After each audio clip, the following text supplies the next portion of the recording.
Hey, Lawrence, can you do me a favor? Yeah, what's up? Can you please introduce Alana this week? Yeah, I really biffed it last week.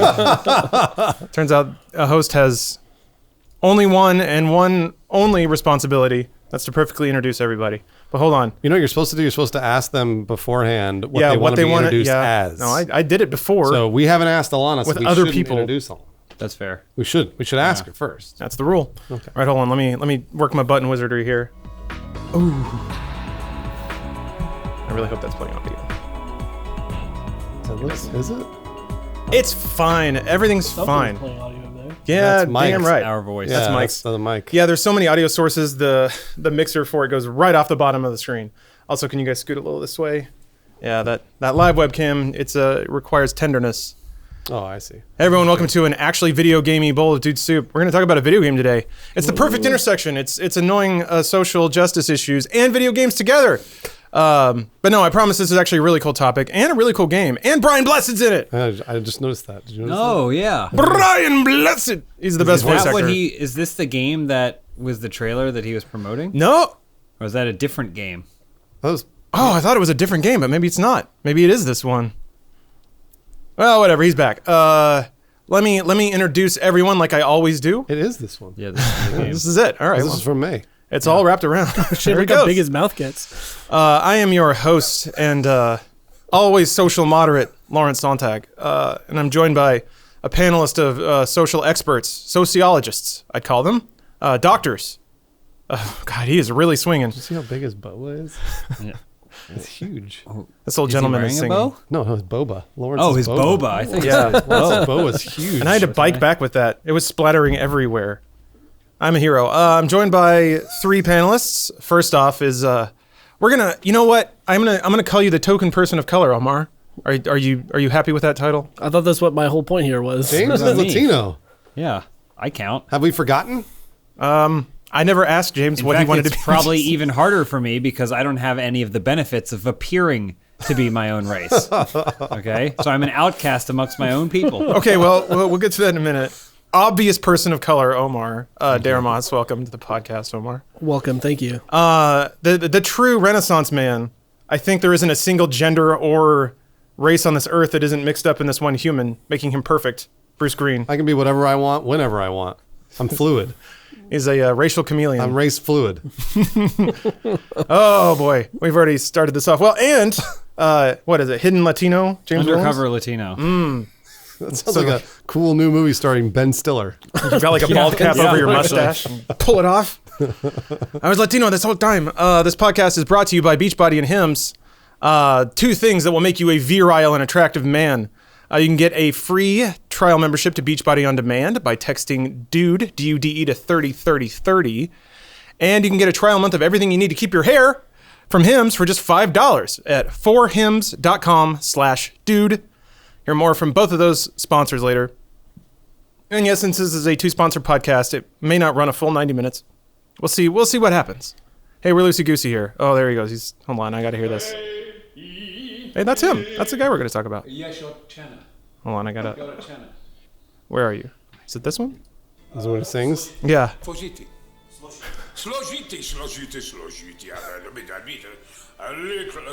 He's a good But actor. I've enjoyed He is it a good thoroughly, actor. so I think you've got something new and original. I'm a Who's he talking to? What is You. Brian Blessed was a voice actor for I want to say 150 years. What is he? What would I recognize him from? Flash Gordon. He's been literally everything. But he's like a character actor that you would never be like, oh, that's Brian Is he Blessed. Flash Gordon? The movie from Yeah. the 80s? Yes. I, Like the late no, right? You've never seen I it? don't think so. Oh, well, he was in that. He was Flash Gordon. He was not Flash Gordon. See? Oh, he's See here. Boss Nass. Star Wars 1! Boss Nass. Oh, yeah. He was Flash Gordon's best friend, Gash Florden. Prince Voltan. That's him. Yeah. Man, I'm telling you, he's a voice actor for 150 years. what a marvelous period in movies with all the shit that was swimming in the wake of Star Wars. Star Crash, Flash Gordon. Those are the only two I remember. How dare you? Flash Gordon preceded Star Wars. I mean, it did. Yeah, by a lot. But there's only one reason they made another one, and it's because Star Wars hit. Well, yes, of course. I could be wrong. Man, who knows? You're not wrong. What? Look at that guy. Timothy Dalton was in it. Yeah. Shit. I haven't seen this either. I don't know why. Man. It's You the guys perfect need to movie. go. for me. It's got Queen soundtrack. Come on. I've never seen it, actually. I should see it. I'm surrounded by people who haven't seen Flash Gordon. Not this one. I've seen the old one. I mean, the old one. That's heard the from soundtrack. 1980. How much older could it be? There's a really old really one. old There's a one. black and white Flash Gordon. Yeah. Because the comic book or whatever, the pulp novel is like 2,000 years old. It's like basically they wrote Flash Gordon, and then shortly after the apostles started working on the Bible. But yeah, we're talking about. I mean, speaking of movies, James, there's an invert. You haven't seen Black Panther yet, which means you don't. I haven't support seen it either. Ah, are my two people I of don't color? have to. I live it. Ah, you're right. You're right. You got thrown off a waterfall. Spoilers. Yeah, spoiler. Jeez. Sorry, it's an African myth, man. You on. saw Lion King. Spoiler alert. Whatever. Fuck. It sets it up. It's foreshadowed. Therefore, I'm excused. All right, Kingdom Come Deliverance. It's actually a pretty sweet game. I started playing it this weekend. But what kind of game would it be if it didn't have some kind of issues surrounding it? Thick, thorny issues that require hot takes. And we're here to deliver the hottest of hot takes. I actually really like this game, just as a game unto itself. And I think the discussion around it is really interesting too. I don't think that it's easy to vilify anybody, even though there are people who would say it absolutely is easy to vilify certain people in this conversation. I also think that the topic matter is pretty loose and also asks a lot of open-ended questions about the role of media and the role of responsible consumption and the role of responsible art creation and all that stuff. We'll get into it in a minute. Before we get too far down that path, I just want to say at least I will try not to throw any conclusions out there, because I think that this is actually a pretty good talking point, because I think there are a lot of different ways to look at it. So I'm not going to try to beat you guys over the head or tell you what to think or anything like that. So rest assured, hopefully all we will provide is interesting thoughts and not try to make you feel bad for thinking a certain way or coming to certain conclusions. I don't know. Everyone, I don't man. know if he knows we're here. It's open. This podcast is about me. I thought we verified that last week when I didn't introduce whatever her name is. That was a joke. Her name's Alana. She's awesome. She works at IGN. There, I did it. Only a week late. You never asked her. I didn't. Yeah, I'm sorry. I was too busy. Putting my face on Chris Angel's body. And that's the truth. I spent my time doing that. Sad truth. It's a very sad truth. All right. Let me introduce this. This is via Wikipedia. Kingdom Come Deliverance is an action role-playing game developed by Warhorse Studios, who is based in Prague in the Czech Republic, and published by Deep Silver for PlayStation 4, Xbox One, and Microsoft Windows. It is set in the medieval kingdom of Bohemia, an imperial state of the Holy Roman Empire with a focus on historically accurate and realistic content. The story takes place in 1403 as war racks Bohemia. And I won't go into the details any further than that, but it's in 1403. It's trying to be as realistic as possible. Perhaps you're already trying to kind of figuring out why some people might get weird about this topic. Medieval times in Bohemia. Mm-hmm. Okay. All right. So a couple of articles came out. I mean, I was seeing the motion in the ocean on 4chan for a while. There was a developer, Daniel Vavra, excuse me, and I'm probably slaughtering the pronunciation, so sorry about that. My people of color are not fixing it for me, so You're good. Oh, I'm validated. He wouldn't know. He's Cuban. He can do it. Whatever. I don't think it's any surprise that games media, or maybe written and traditional games media, is pretty left-leaning, in favor of inclusion and representation and all those things. Not saying that's a bad or a good thing, just saying that seems to be a trend. All right. So we have Waypoint, who very bravely didn't cover the game, but then figured out it was getting a lot of traffic, so then they decided to write an article about why they weren't covering it. Or rather, they did a podcast about why they weren't. It looks like they did the same thing for Logan Paul. Oh, did they? There was a link at the top like, okay, fine, we'll talk about this guy. Oh, yeah. Yeah. But which, Wow. Reluctant games journalists.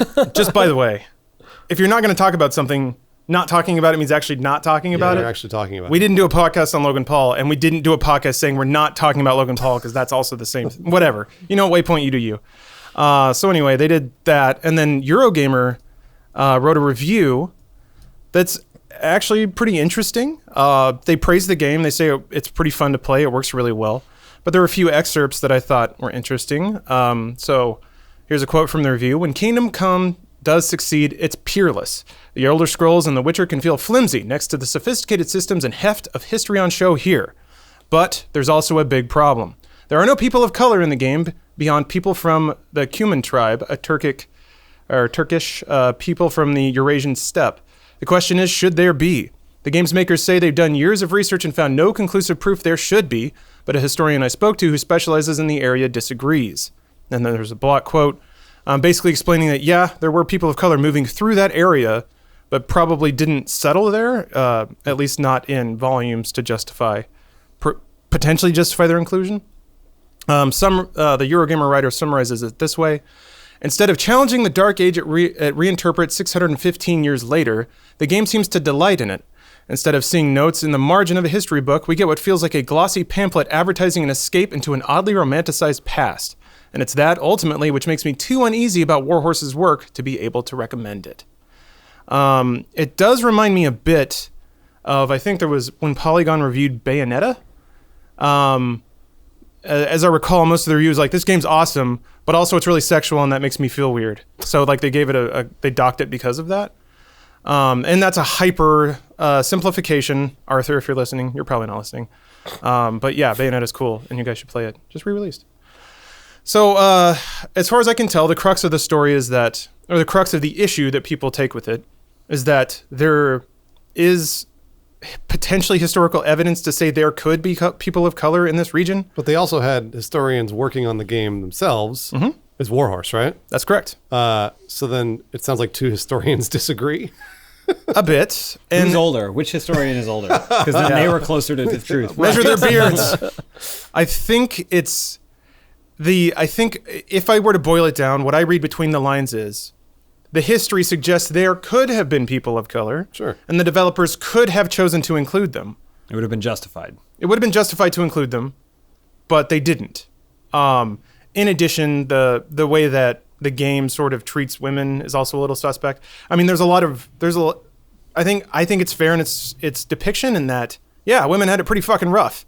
And the game actually gives you stat bonuses and stuff for sleeping around and, make of that what you will, whether that's an alpha male thing or whatever. So again, it's that argument of, is it historically accurate? And even if it is historically accurate, should we tend towards the version of history that allows for more representation? Like if you have wiggle room, what side should you err towards? Are we like, I guess if you're playing the video game, are you glorifying this time period? I don't. That's a question. Or are you turning a blind eye to what could have been a more inclusive truth about the time period? Progressive game, yeah. Because maybe you want to remember the past in a different way. I think what it comes down to is assumptions of motivations on the creators. Yeah. What did they want to create? Did they want to create a white boy's paradise? Mm-hmm. Or did they try to recreate the Middle Ages as accurately as possible, and it just tended towards a white boy's paradise for some reason? Which, by the way, it's not. The game's actually pretty brutal and gross and disgusting and uncomfortable. It is, from what little I played, it does try to be accurate. It doesn't pitch this time as this wonderful haven for white dudes where they got everything they wanted. Mm-hmm. So, wait, is the main character then not just like a power fantasy kind of thing? A bit. Sure. You are a blacksmith's son. Your village gets raided by an invasion force. You barely escape. I mean, it's pretty typical power fantasy stuff, I guess. And then after the intro, you're kind of set loose in the world to do whatever you want, which includes helping a deposed king rise to power as opposed to a usurper who's trying to take over. And this is all tied to a real war. So the history is pretty locked up from what I was able to tell. And then, yeah, you're just some dude who goes out into the world to make your path. Like, there's no prophecy, that you don't have magical powers. You're just a dude who gets a sword and armor, and then you can go out into the world and do your thing. But I read ahead in your doc, Lawrence.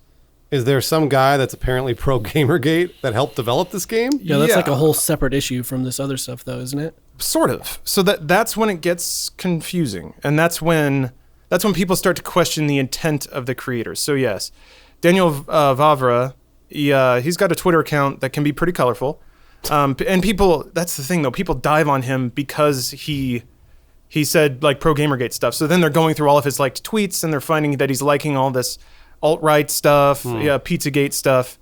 What is Pizzagate? I've seen that a couple times now and I have no idea. It was an underground, like a pedo ring or something. This pizza place was accused of being an underground like pedo ring or something like that, and a lot of budget Chuck E. Cheese or something. A lot of extremist alt-right. It was tied to, if I recall, the Clintons, right? Saying, oh, the Clintons are financing this underground, and the DNC is financing this underground pizza parlor that also does child porn and stuff. And a bunch of extreme far alt-right like mouthpieces perpetuated it, spread it. Oh, they okay. spread it I and see. shared it and everything like that, and it was a complete lie. Like it was all It was a complete falsification. lie, and it's not that they knowingly spread it, but they spread it without. They just said, "Here's a bad thing about people I don't like," and they just spread it without taking a second to think about the repercussions. And it became to the point that I think someone with a gun actually went to that pizza place to like exact revenge. Holy shit. I don't think anyone was killed or hurt, but there was like an incident, and so my gosh. that's what Pizzagate is. Jesus. That's a pretty great summary, James. Damn. Sometimes I truth may is be strange. wrong. It may not be child. It's some sort of really horrendous thing was accused upon a small business, and yeah. I think it was related to, like, weren't there tweets and stuff that people figured out, like, pizza was supposed to be a code Something for child's like that. sex? Yeah. Oh my gosh. Yeah. I think Alex Jones, Blockhead22 in chat says Alex Jones is the one who tipped it off, which, There you go, if yeah. Alex There you Jones go. is the tip-off Fuck. for something, odds are it's pants on head crazy. So what we're supposed to infer from the guy that it could be alt-right and is pro Gamergate is that when he was designing or helping to design this game, he perpetuated an all-white game. Is what we're getting at? Is that correct or no? I think that's the idea. Yes. And then I think what that is in opposition to is the notion that it is a public good to represent underrepresented people in media. Right. And that by not doing that, you are serving your own fantasy or your own goals of perpetuating, white dominance of media or what have you.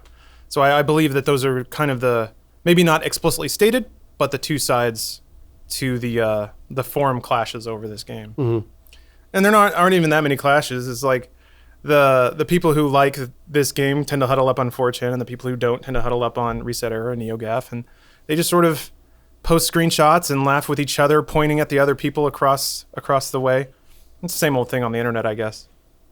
So Daniel Vavra did make a statement regarding all of this, because it was, people get mad, they demand answers or something like that. I think his statement was pretty diplomatic. He basically said, I do my own thing. I forget that also reflects on the 80 or so people that work with me. So he's like, I'll try and be a little more cautious about the way I express myself. But let's see here. He also said, quote, "We have already dealt extensively with historians and historical sources while preparing for the work on the game. When the first allegations were made, I reiterated and intensified this discourse to make sure we do not portray history in any altered form."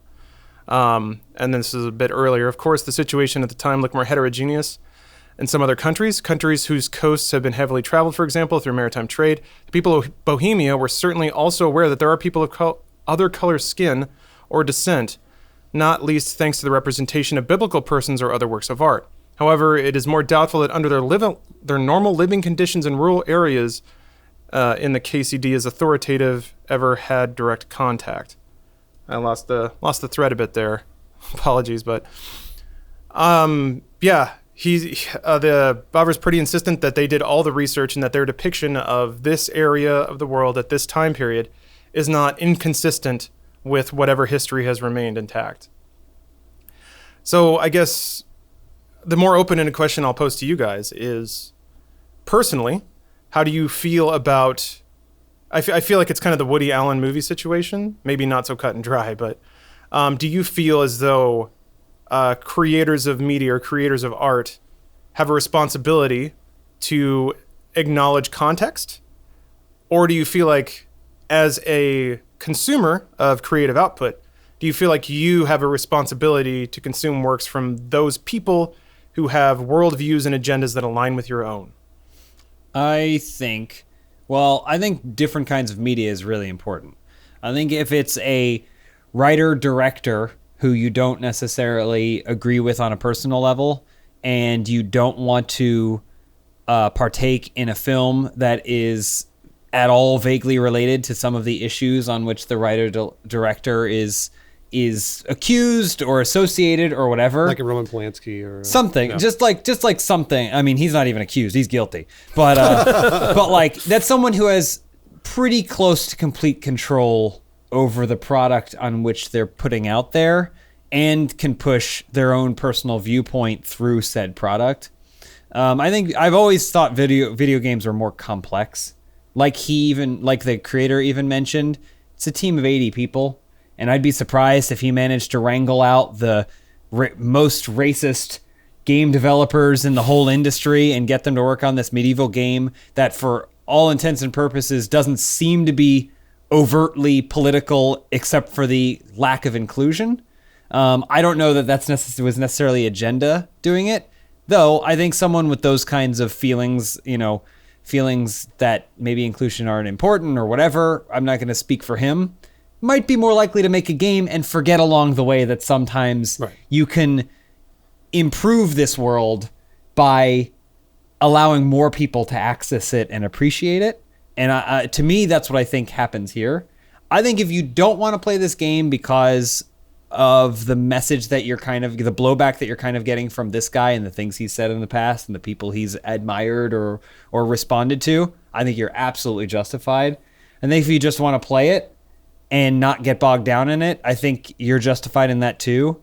I don't know. I'm the kind of person who likes inclusion. Like, even if it doesn't make sense, it's like, oh, we wanted to be historically accurate in this video game where you press A to jump. Yeah. It's like, fuck off. Yeah, Right? it's a fucking video game, or it's a movie. It's a piece of art or whatever. He automatically transforms from his knight's armor to his green tunic because you changed a slider in the thing. But it's historically accurate in terms of people's skin tone. Like, You got to take your armor off and package it in your horse before you get out and do anything. Also, you can barely move when you're wearing armor. I'm just saying, It does a lot of that shit, which makes it that not so whole much fun as a menu game. thing doesn't make No. any fucking sense. It's not. Were they all speaking perfect English back then? It's not too? a I don't think they goddamn were. simulator. Yeah. It's like, I mean, I get that they're going for it, and I appreciate it, and I think people will like that out of it. But that to me seems like an excuse for not thinking forward while you're making the game. Let me ask you this. I got a question for you, because I'm curious. Like, for example, if it were me and I developed this video game and I forgot, let's say I just out of the blue forgot to include other races and basically like, and I was like, oh shit, I released the game and there's a bunch of blowback. What about if I patched in a bunch of people of color? Would that be okay? I mean, like, would that fix it? I mean, I think that people say things and people do things and people act a certain way, and most people are operating with blinders on until someone opens their eyes and says, listen, there's a whole world out there, there's people, maybe you want to play as a female character. Like, until that happens, and I think it's okay if that person then goes, fuck, you're right. Yeah, fuck, like, I'm really sorry. Yeah. shit, you are right. And I do want more people to appreciate and play this game, and if doing that means putting that in, then I'm going to do it. I know some people would consider that hypocrisy. I think that is a changing of your personal viewpoint, which is going to happen throughout everyone's lifetime slowly because everyone wears blinders. You know? That is definitely growth. Like, the hypocrisy comes from the messaging around responding to other people's criticism. That's exactly why I asked. Because if he had said, oh, you know what, I fucked up. I'll put people of color in. That'll be easy. And then he does it. Then all of us are like, cool, great job. But since he defended himself and was like, well, wait a minute, this is historically accurate, I don't need to put black people in. Then and there's the other stuff that he said in the past too that lends context to those kind of responses. Yes, in light of that's and that's sort of the problem. It doesn't necessarily show that he's the kind of person who wants to look beyond the blinders that we all wear. Yep. In this situation, it could also be that it's really expensive to do that. I don't know I don't know if it's the kind of thing where he can just patch in black people. Oh no, sure, you know, or like whatever. Yeah. But Well, you'd probably have to do the VO for them and make give of them course. NPC dialogue that fits whatever nation they'd be from if you're striving for realism, and that would be a whole lot of work for what sounds like to be historically accurate would just be a traveler that just happens to be passing through. yeah. So or what about main character? Like, what if you want your main character to be this? Then it gets even. And this is just me inhabiting the other side of the discussion. Of course, yeah. Is that is increasing. That is outstandingly unlikely given where the game is set and in the time period it's set. I just think certain media can be judged differently. Again, this is a video game on the PlayStation 4, okay? And they're like striving for historical accuracy. I don't know that anyone other than the creators will hold themselves to such a regard. That's true. As if it were a book that this guy wanted to write about the time period. Right. That was historical, a nonfiction or whatever, like a book. And he's like, how come the book doesn't mention any black people? He's like, because there was no true records that I had to go on of these like Africans, travelers moving through this nation through the time period in which the book is set. And it didn't seem like it was crucial to this historical book that I was working on, or a college lecture or whatever that I was working on. It didn't seem integral to it that I did not include it. That's historical accuracy that I get holding regard for. When it's a video game, you're just running through the countryside and fighting random people in the street and doing and healing over time and shit. Like, okay, you gotta just pick your battles, I guess. Just say you didn't want to do it. I don't know if you just hiding behind history is such a they know they can't say that. Like, if they didn't really want to do that, they know that they cannot say that. They can't say, well, we don't want to do that. Yeah. Because then that's like, well, wait a minute, are you racist? So, like, for me, if it were them, like we all said, okay, it's probably really expensive to patch in a bunch of people of color. So then come out and say it. Mm-hmm. Say, yeah, that's going to cost me another $10 million. But then people attribute worth to, so that's the cost of It's diversity like for you, and there's a absolutely. judgment there as well. When the That's Assassin's Creed thing couldn't do a lady because it was too expensive. Oh yeah, Yeah. That's why I Was asked that these Assassin's questions. Creed? I think it was. That's why I asked these questions, because it's like, for me, it's probably just bad planning on their part. But beyond that, if you wanted to solve the problem, how could you solve it? Because that would be me if I was like scrambling to try and figure out, oh shit, I totally fucked this up. Like, how am I going to fix it? Yeah. Bad planning is giving them the benefit of the doubt. Absolutely, it is.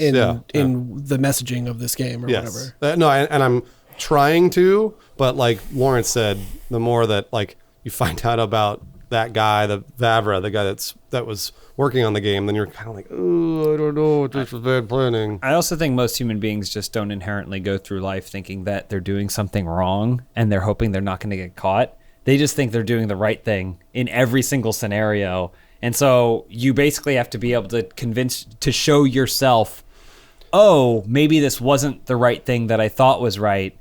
And so I don't need to come up with excuses or defense for it. I just need to figure out how I can change so that way less people are affected. Yeah. I don't know. But I love it. yeah. Well, there you go. Yeah, so he. This is his response? Well, this was 2015, long time ago. Oh, okay. So this discussion's been going on for a while around this game. Holy shit. There's a tweet. He said, "Thanks to popular demand by history revisionists, and for the sake of accuracy, let me introduce you to our protagonist." And it's Martin Lawrence from Black Knight, which in somehow medieval I've times. seen. Here's the thing about this image, Got the best though. cover art. Not to point out this weird battle that he's fighting, but if you got an actual historian involved, they could probably look at the background of that image and look at the sewing and the costuming of all those characters and go, there's just as many inaccuracies in the stuff that doesn't stand out to you as being wrong as that is wrong with that image of the Black Knight. Like, they did not wear crests like that on their chest. Their armors were not necessarily worn underneath in the township and bullshit like that. Like, yes, it's filled with inaccuracies. Sure, yeah. But I mean, like, I don't know would they say that about their video game? Like, I don't know. And that's the thing, is that I feel like they should there's another historian that maybe should actually tear apart the video game. And I mean, again, were they speaking perfect English back in the 1400s? Probably not, right? They weren't speaking our dialects of English like they are now. Unless they, more credit to them, unless they actually changed the VO to be what it was back in the 1400s. Well, we know from Brian Blessed that he's basically a man out of time. So it's just a matter of how far back did they manage to go. That's true. Yeah, I don't know. It's weird. It's weird to nitpick those things. Again, I think it's kind of up to the consumer's choice. I think that it's, there's embattling over it, but we seem to be shifting more and more towards a progressive, inclusive society. And if you want more people to play your game, I've spoken before in the past of my chagrin with like Bollywood films and their desperate attempt to include every genre and every single like trope and every single character style in all of their film. Like, they made a Fight Club, but they put dancing in it because they want people that like dancing to go see it. And I think there's a certain watering down of certain media that comes when you're trying to make sure everyone's happy. But there's other things that you can do that are just like courtesy. I don't know. You can think about them, and maybe you can, be empathetic with those that are unhappy with whatever your end result might be. Like, I don't think he has to change his game, but it'd be nice if he was like, I understand that some people may have a harder time identifying with the protagonist in this because he's played by a boring white dude, like, I get that, but this is just the game we started making, and this is the game we have the money to make.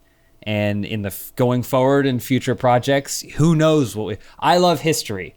I love all history, not just white Euro history. So who knows? I would love to make a game someday that has to do with people in Indonesia, and like, I don't know. But that, again, is an awareness that I have in hindsight to his situation. No, that's not necessarily that's something he's going through.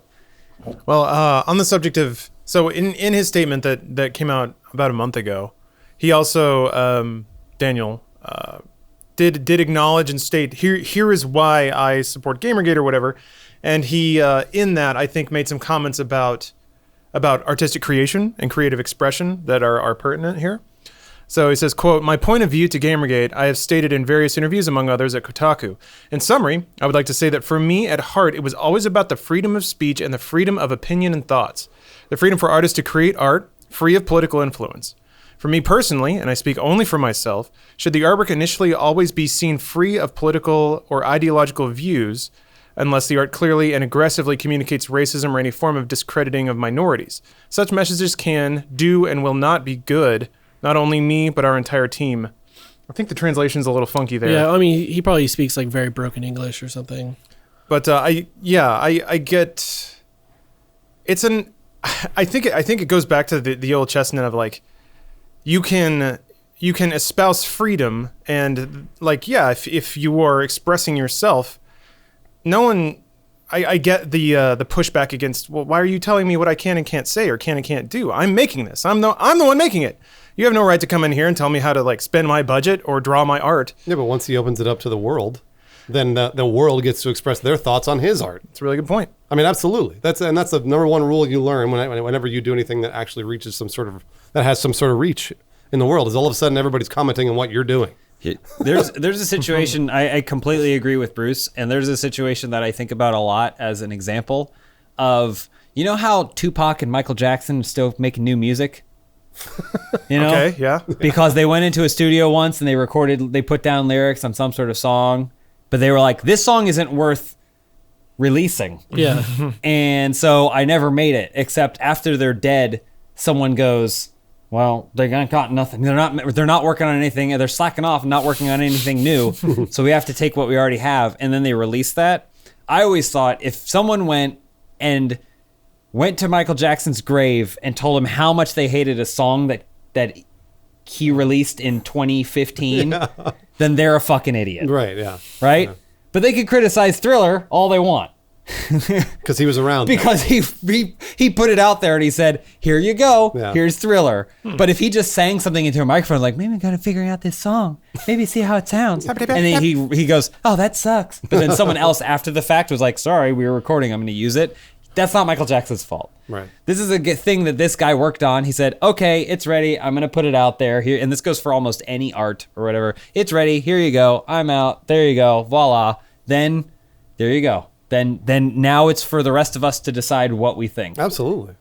Well, and like going back to like that stuff you said about Gamergate, like I understand that thing you read, Lawrence, sounds like something that someone took time and thought of the most politically correct way to write this statement Very out. diplomatic, yeah. But like, it's still, this guy is still preaching about something that is a known not to be about that kind of thing, like Gamergate was very clearly not about these things. It was more clearly like, it was like a shield for these other people to do other shitty things behind.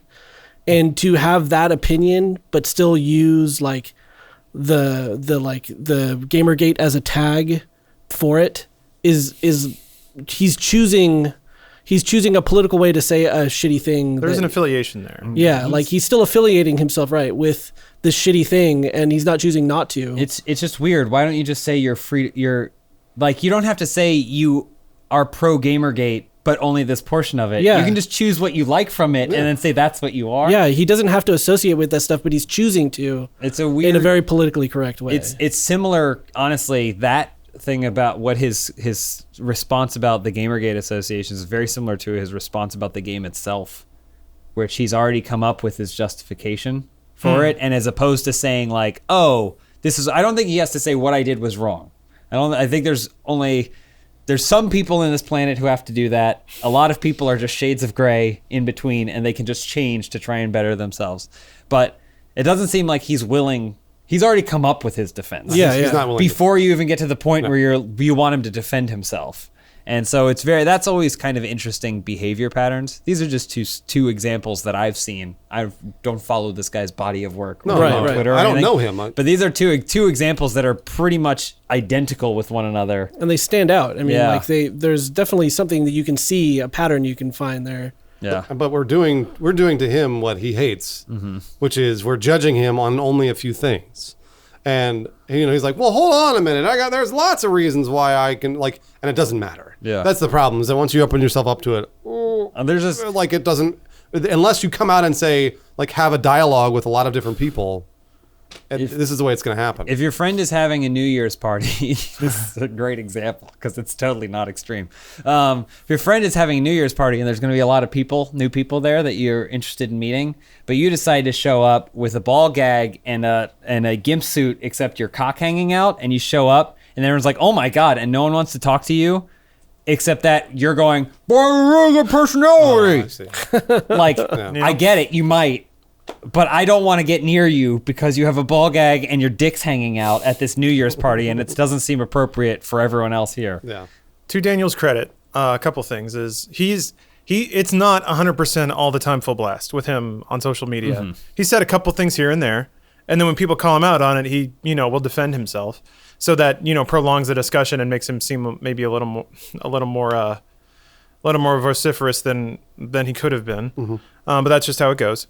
And then, certainly it is also the product of people like the problematic police or whatever. I'm not saying that this or call out culture or whatever you want to call it. There are people who dove in on him and examined his social media history and all this stuff and basically made a dossier on him. So it's when that stuff happens, it's really easy to like you guys say, flip over a couple of talking points and be like, oh, we sized this guy up. He also worked on a game. This is one of the highest profile Kickstarter games that's ever come out. Yeah. And he did it. And I think an accomplishment like that, I would think should be weighed against, shooting your mouth off on Twitter once or twice, because he actually did something. He put in a lot of hard work and executed on a pretty impressive project that has a pretty amazing scale to it. So what do you say to that? What was that game that showed off at E3 that everyone freaked out about, that was all neon? Oh. And then it turned out that the dude was heavy Gamergater, and then it was a 24-hour. Everyone was super high on him, and then everyone shat all over everything he was doing. It was kind of the last day or something like that, the night something before like or something like Well, that. even with situations like that, again, one person generally doesn't make a game, Right. right? There's A bunch lot of people out. are involved, and as much as it may pain someone with a progressive, idealistic viewpoint, a diversity of opinions includes those that you don't necessarily agree with. Right. And so, if you got into the game and you started to notice, this is a situation, this one's different. The Kingdom Come situation is different because it's well, what if this guy has an agenda? And the game comes out and you're like, is there an agenda here? Yeah, it looks right. like there may be, but I'm not sure. We don't know. I don't even know if we know anything about this game that it would lead us to believe that person that is also partially responsible for it It's propagating Gamergate. has some sort of agenda in it. I don't know. Oh yeah, this game. That's right. I have no idea. No one knows anything about this game. Yeah. Because there wasn't any gameplay. It looks cool, though. That's something. But this is the concern, and I'll get to that in a You're minute. gonna do an ad read, right? Yeah, we do. Oh, yeah. really? So if you want to believe that someday you could wake up in Pixel Blade Runner land, or if maybe warping back to 1403 in Hungary sounds like your cup of tea, you're gonna have to get in shape, because the Dark Ages do not tolerate the weak-bodied, not for long anyway. And to that effect, we suggest that you sign up for Beachbody on demand. Hopefully your phone gets service in the Middle Ages. because you can pull up Beachbody workouts wherever you are on your cell phone. They have workouts of all kinds for everyone, whether you want to burn calories or put on weight. They have weight training stuff. They have exercises basically ranging in every range, every length of time, up to an hour, as short as 10 minutes.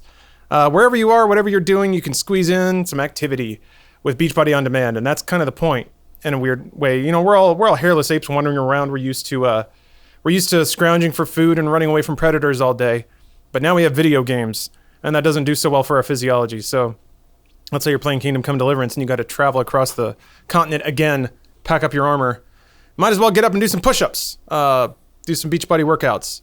And you can get a free trial membership to Beachbody just by texting DUDE, D-U-D-E, to 303030, just the number, 303030. And you get access to the entire platform. That's all the nutrition guides, because they have those too, if you want to change the way you eat. Every workout, you can give it a total shot and see how you like it. If you don't like it, cancel. If you do like it, keep using it. But this can be a way for you to tiptoe your way into a life of fitness. I understand it can be intimidating to just go to the gym and not know how to use any of the equipment. So this will help you with trainers that walk you through all the moves and stuff. And you can even pick your favorite trainer. Shanti's my favorite. He's so energetic. He's the best. Yeah, he's awesome. So be more like Shanti today. Text DUDE to 303030 for your Beachbody trial membership. So thank you for the sponsorship, Beachbody.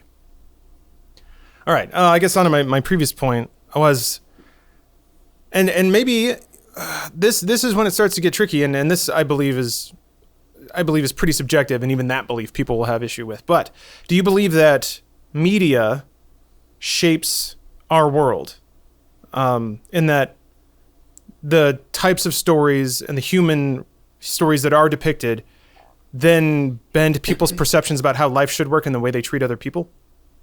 Yes. I mean, I don't think it's as black and white as violent games make people violent, but I think there's certain things that you look for in media, especially as you're developing, trying to figure out who you are, that say like, oh, I want to be more like Hugh Jackman's Wolverine, like, you know, like what he stands for or whatever. I do think you pull from that because the human brain is such a sponge that it's just constantly taking things in and then weighing itself against those things. There's also a lot of personal responsibility involved with that, which a lot of people would watch. I remember, like, I had a lot of friends who watch Scarface. They're like, Scarface is so fucking cool. I want to be just like fucking Scarface. Yeah. And I was always like, what? You missed the point of Scarface. And it's the same with like Wolf of Wall Street. Those two movies, when people walk out and be like, man, what a badass. Jordan Belfort's a badass. Yeah. And I was like, no. He's a terrible person who fucked everyone over all the time. Yeah. And it's really interesting to see that. Like, again, that's personal responsibility. It depends on what you take from it. And then if you're walking out of Wolf of Wall Street being like, that's right, I want to go straight to the top and then go to jail. Like, I guess that's the lesson you took from it, but ideally you don't take that from it. It's a lesson that you learn from somebody else's mistakes. I don't know though. Yeah. I think there's another aspect too where, you know, we're seeing these things with Black Panther and Wonder Woman and stuff, and they're movies we've seen before, with the only difference is now there's a different kind of person in the driver's seat, and you're seeing the young people who never got to see that before, or even the older people who haven't seen something like this before, reacting to it. And I think when you see that reaction, you know that there are people that are thirsty for seeing reflections of themselves in some sort of capacity in media, and that's kind of tying it back to this. But I think that media does influence, basically because as human beings we look to it to do so. You know? Yeah. On the positive side, James, those are good examples. It makes me so excited to see Wonder Woman and Black Panther because those are good. They're good characters. They're people that are inherently good, that are trying to do the right thing. And we're meant to look up to them. These movies are meant to show how it's hard to be a good person, but also sometimes being a good person pays off. And that's something that I feel like in today's society doesn't happen very often. Yeah. There are not many pieces of media that portray, usually it's the anti-hero. Usually it's the Breaking Bad. And for me, that's why I like those movies, is because I'm like, yeah, fuck yeah, dude. Like, I want to be like Black Panther. I want to be like Wonder Woman.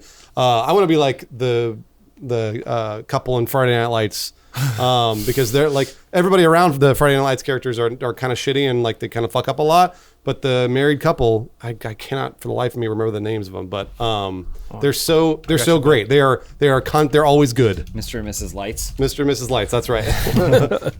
It's fucking Tammy. Is this the movie or the series? The show. Tammy and that's what it is. But they're great. Like Connie Britton and Kyle Chandler are both like they're written to be like almost always making the right decision, and that's what I love about that show. Yeah. Is that you can see where you're supposed to go, and then you see all the fuck ups. But then the thing is, even something like that, it's like, well, writers get to see every single twist and turn, and then go, what is the right decision to make? Yeah. So that way our audience stays loving these two people and admires their morality every single. They have the cheat sheet. They do, yeah. Human beings don't have the cheat sheet. No. So then it's the kind of thing where even if your intentions are, man, I would love to have a relationship or have a morality like Kyle Chandler in Friday Night Lights, right? You may ultimately be doing yourself a disservice because it's impossible, because you're not going to have the answers that the writers of the show had when they get to that point in your life where you have that question, you know? Doesn't mean you can't strive for it. Yeah, you could strive for it. You can always strive for that stuff. Yeah. I'm just saying in terms of media influence. Oh, yeah, you know, like absolutely. It's a positive and it's a negative and it's all kinds of things in between. Yeah. That's the weird step after representation. You know, living life on easy mode as a heterosexual white male tends to.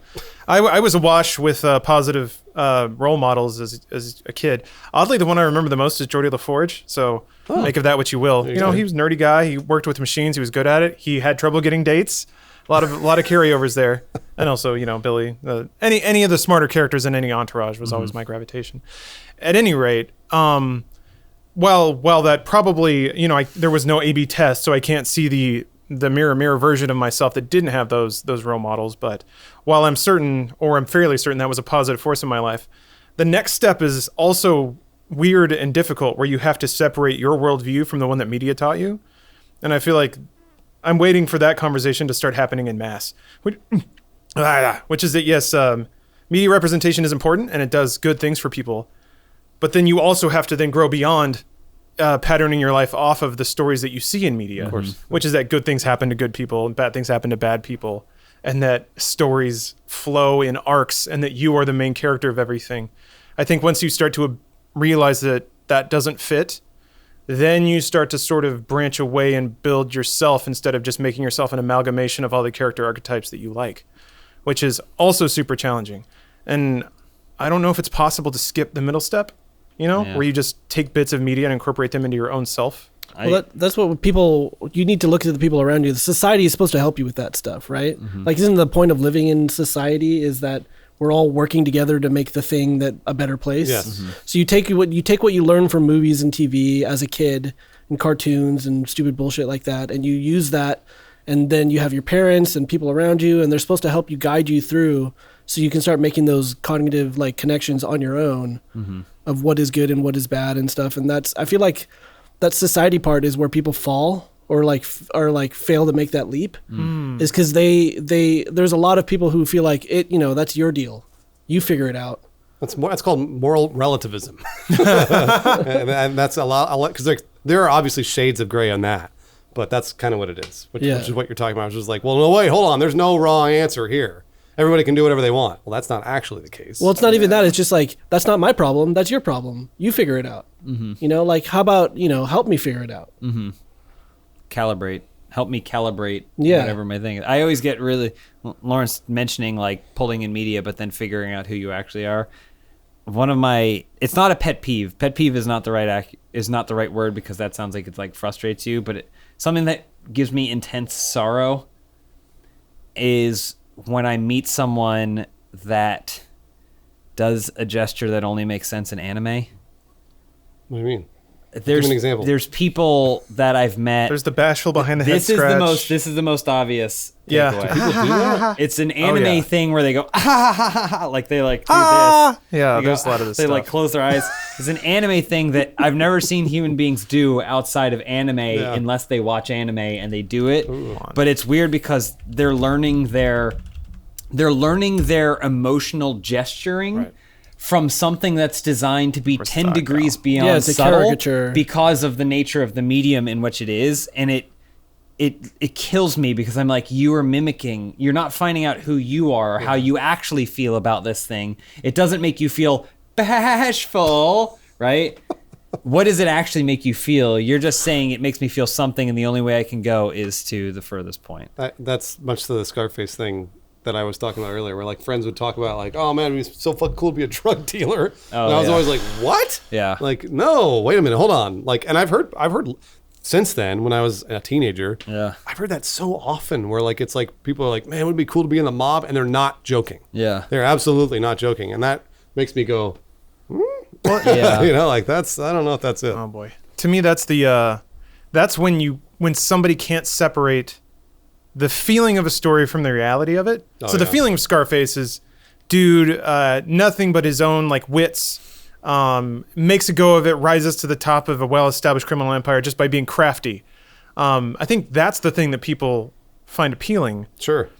But and it taps into something else. Like I'm coming to this growing realization that, and Bruce, we talked about this in regards to cryptocurrency, but there's maybe just a whole swath of humans that feel like the system, society, laws, all this stuff is holding them back.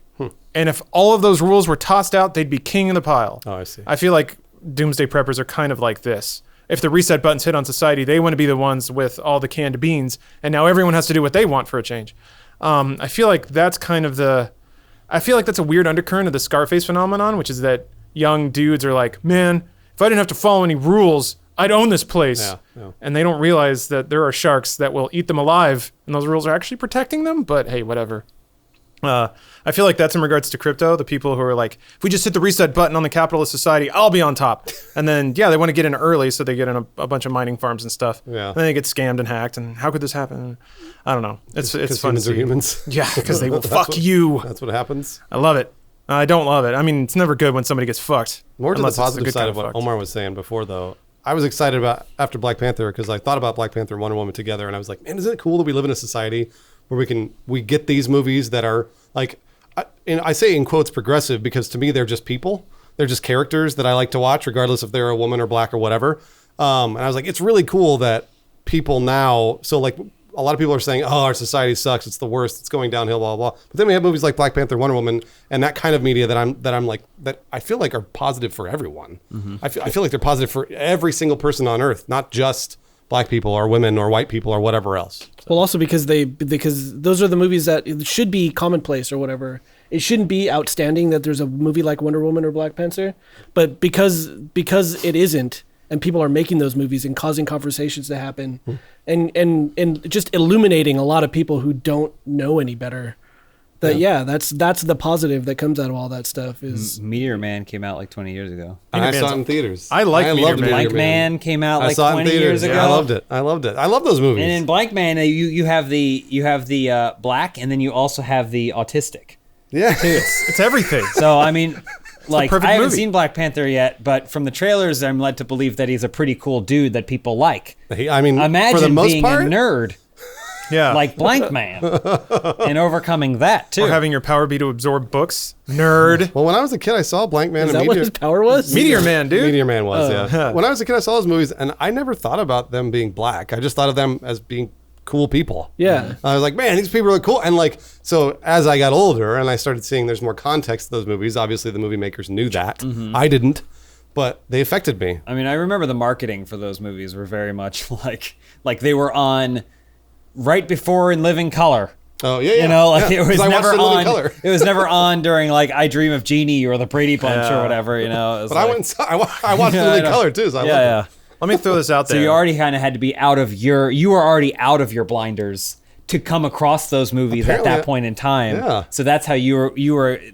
But I think Black Panther is an example of a movie where it doesn't matter how close on your blinders are. true. It's unavoidable. Yeah. You're going to know that it exists, and you're probably going to go see it. And you should. I haven't. You will. You will. You can file this away under it's hard to be a white guy, but you could make not saying that it's valid, you could make the same arguments about Kingdom Come and the visibility it gives to Hungary in 1403. Yeah. That's I true. don't know what that's like. What? I But mean who not does now. that you mean the Czech Republic or whatever? Sure, yeah. But who does that to what benefit? understanding more about the world and the people that live in it and their various histories. Yeah, I guess. I guess, but we should always be more compassionate to those that have to live today and tomorrow than those that have already lived before. Sure. I think. I don't think we have to worry about a bunch of dead societies going like, we're not being represented. It's funny. I agree with you. I feel like there are some people that do not agree with you. Yeah. Oh yeah, absolutely. Well, a lot of people value the past, and I think there's value there's Learning. value to learning from the past. But in terms of like, do I think that someone that lived back then will be horrifically offended if this computer is projecting an inaccurate version of their world? No, because they're dead and dust. And two, they go, "What's a computer?" Yeah. Well, so having grown up in we all grew up where we grew up. That doesn't make me special at all, but in a tiny white boy town in Texas, there's not a lot of history there. There's Texas history and they teach it to you in school, but if you're like, where did I come from? What is my culture? It's either just like biscuits and gravy, or you be like, well, my last name is kind of Czech, so then you start reading on Wikipedia and you find something like this, and where some people take pride in the media they consume. That may be the thing that you take pride in and where you find identity for the first part in your life. So then it makes sense that somebody might feel the same way about this and the story it's telling and the lifestyle that it's representing. Yeah. That's valid. Just making straw man arguments here. No, you're right. That's valid. Yeah, I agree. The elephant in the room obviously is history. The white man's tale has been told a number of times. So mixing up the offering a little bit is not a bad thing. I guess I can see, having grown up with a lot of people who really liked axes and in the medieval times, it makes sense that there are people that this time period or that this history resonates with just as strongly as other works resonate with other people. I also think, going back to the Waypoint article, if you don't like it, there's a billion things that you can do alternatively. If you don't think you'd like who Logan Paul is, you don't have to watch his videos. You don't have to review the game, because there's going to be a billion other ones.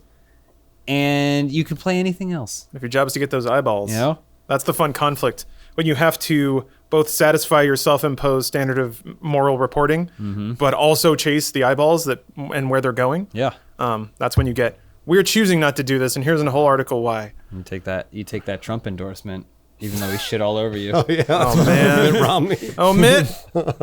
Sometimes you got to do your job. Hey, you know what? Yeah, right? Thank you, Mr. President. Yeah, how's that ass taste? Oh, wait, that was Charlie Brooker. Wait, no, the other one, Piers Morgan. Whatever, who cares? In terms of staying young and virile, we've got another new sponsor for you guys. Hims. It's all about preventing hair loss, which they didn't have this back in the medieval ages. So take note, gentlemen. When hair loss starts, they say you'll never get it back unless you get hair plugs like Elon Musk. And wouldn't you rather do some preventative maintenance than, I don't know, have stuff stabbed into your skull? You seriously look up old photos. It's pretty. You haven't seen No, it? I just like that people are like, how? I'm like, what do you mean how? Yeah, he's got money and there's science. But There's you can a billboard 2 blocks away from my house that literally shows a before and an after of a guy, and it's like, I went and got surgery, got new hair. But if you put in the preventative work, they claim that you can prevent that surgery entirely. And this is real science. This is not just some herbs in a pill, although it might be that too. But Hims actually has doctors, and you have to fill out a questionnaire. A doctor will review you and then prescribe you medicine that you have to take in the right way. And then they have the whole write-up on the website about DHT and how blocking it can raise testosterone and prevent hair loss. It'll keep you young and beautiful forever, is essentially what I'm trying to say. So it's a pretty simple process. You fill out a questionnaire. A doctor will review your application, will prescribe you medication, and then it comes to you in the mail. No waiting room, no awkward doctor visits, and you can save time and money just by doing everything over the internet. This is the way of the future. You're going to have hair, you're going to do everything on the internet. And you can get a free trial month of everything you need to keep your hair. That includes dietary supplements, the medication itself, some scalp scrubs, and things like that for just $5 while supplies last. You can see the website for full details on that offer, but we can offer you this offer by going to forhims.com/dude. That's forhims.com/DUDE. I'm probably going to get in this stuff. I can't tell if it's just me clicking in, like definitively clicking into my mid-30s. Lawrence, you got great hair. For now. Bruce, you just got a haircut. Look great. I signed up for this thing earlier. I've been Great hair too. It's thinning, man. I do not have great hair. I like that the two people in this fucking room that have really good hair. I know. They're like, I signed up for it. I'm like, no, what about me? My hair used to be so thick. Oh man, you got great hair, Omar. You, Adam Kovic, and Lawrence. You guys are great. Here's the trick. No one is satisfied with what they have. Yeah. No matter what. Or you either love it and you're afraid of losing it, or you're losing it and you feel like killing yourself every day. Sorry, guys. I'm satisfied with my 12-inch dick. How about that? It could be 13, Bruce. That's true. Damn it. You're right. But sadly, But it's only pencil thin. you got to coil it up. All right. Well, For Him sadly can't help you with your crotch problem, but it can help you prevent any scalp problems. So once more, that's $5 starter kit for the whole kit and caboodle. That's at forhims.com. Once more, forhims.com/dude. Thank you, Hims, for helping me keep my hair. They haven't done it yet. I need to sign up for it. I wanna keep this shit right where it is. I've been looking, man. I'm thinking it's either thinning out or I'm getting paranoid. I don't know which one it is. I think you look great. I think mine is Bruce. both. I'm paranoid because it's thinning out a little You bit. look great too, Omar. Like I can see, lush. I can see in between this. You can see in between. All right. All right, let's round it out the time expertly. Let's get on to hard netting. All right, so I think trying to remember the cross section of who's. I was here last week. I think I was the only one. Okay. Other than you, Lawrence. Yeah, Omar and James. This Because gentleman. there's I know one of the dudes. Yeah, the not too shabby guy. I didn't understand the context of the follow-up, but this is a follow-up, right? This is a third follow-up. Well, it's because he finally made the video after I shouted at him. Yeah.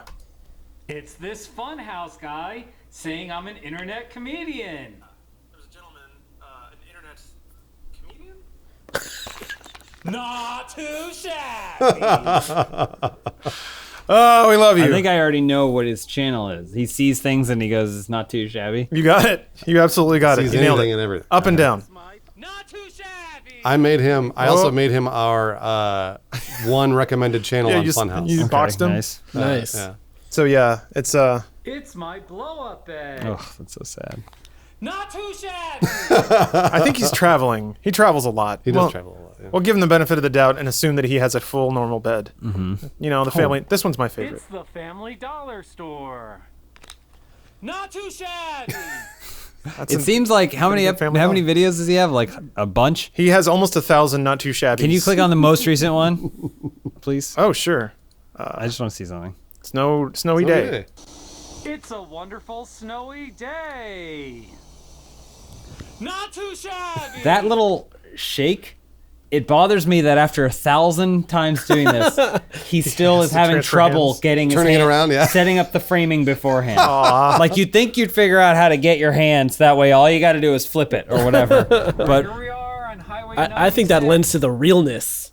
Yeah. The That's guy's too in long it. though. It's 4 minutes. No, well, he it's not all not too shabbies. He'll have travel logs mixed in there. does he do not too shabby at the end of this travel log? It's a different one. He should. So he does Highway 96 in Custer County, Colorado. No, but James is right. Highway He should. 96 in Custer County, not just. Hold on. On Don't- Highway 96 in Custer County.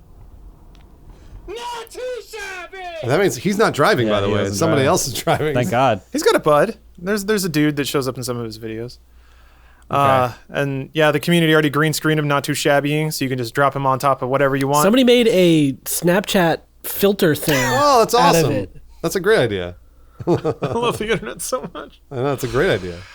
All right, Kiss Cactus. That's the YouTube channel, youtube.com/Kiss Cactus. That's our first contestant. Second contestant is So you want to a eat a big bowl of soup, just like this. master inventor. Okay, but one spoon is just going to take you so long to do it. It's I know, gonna be he's like right. 1,000 spoonfuls. So instead, got a nice little invention here. It does get it inside your mouth, which is pretty nice. Just oh, What? it's hitting the side of the bowl there. Oh, there it is. Delicious. Is it going in his mouth? A little bit. Delicious. So this is the garbage man. He makes a lot of He makes a lot of really great inventions. License plate armor. Oh, Holy shit, that's Inventions awesome. are all about helping you become a better Jesus in the criminal. back. So let's get rolling. to the shoes. So yeah, he Get away with murder. he bolted smaller soles onto the bottom of shoes, so that when you kill someone, your footprints don't match. I know exactly. And then he's got like, oh, this is like a little shiv. Oh, you put a razor blade in a seatbelt. So, What? It's just gonna slit their throat. and then let it sit back up there. Just go. I Oh. took the razor blade off for the sake of this demonstration. But when your perp goes to put their seatbelt on, they accidentally slice their throat like, yeah! I'm just doing a video. Just a prank, bro. Okay, so legally... So yeah, what was that other one? Show me, see more. I wanna License see plate more. armor? License plate armor, yeah. Oh man. Oh, this is great. Holy shit. Have you guys heard of Simone Gertz? Oh. Where she's like the queen of shitty robots? Oh, no. And she makes like shitty inventions to do stupid things like brush her hair or feed her soup. Hello, I feel like this guy's maybe ripping on her a little bit. Finally have built it. It is my license plate armor. This is my workshop. This is kind of where I built everything here. I want you to put it on. Garbage. I know, it's just a bunch of garbage. Oh, it's armor made out of license plates. Yes. I thought it was armor to protect his license plate. Oh no, Oh, it's a suit no. of armor made out of license He's plates. Iron Man. He cut 2 little holes in there so we can see. That's good. It's good Yeah, thinking. like cut a little face. Oh no, it's just the letters that make it look like a face. I also like that he did not play Iron Man. He played back in black. Series of 3 tests. The first test is going to be the snowball test. That's a good test. Was there shit on one of those? Oh, didn't feel it. Nothing. Whip it. Second test is going to be rocks. Oh no. Oh, no. That's pretty good. Oh, ow.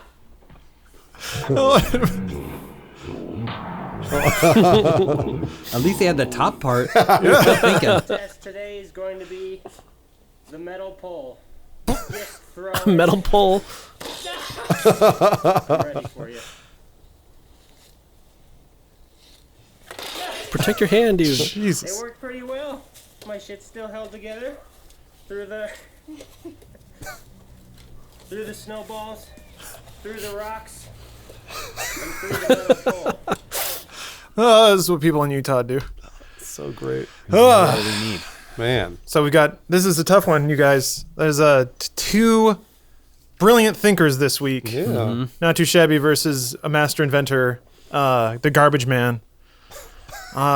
James, how do you fall on this one? I really like the Not Too Shabby, but I guess I have to judge a sitting champion more harshly than I would the contender. Okay. And so this Wait, guy why? is what? Oh, that's Why? normally how judging works. Yeah, you just typically. have to be able to up the ante Yeah. for what I've already seen from you.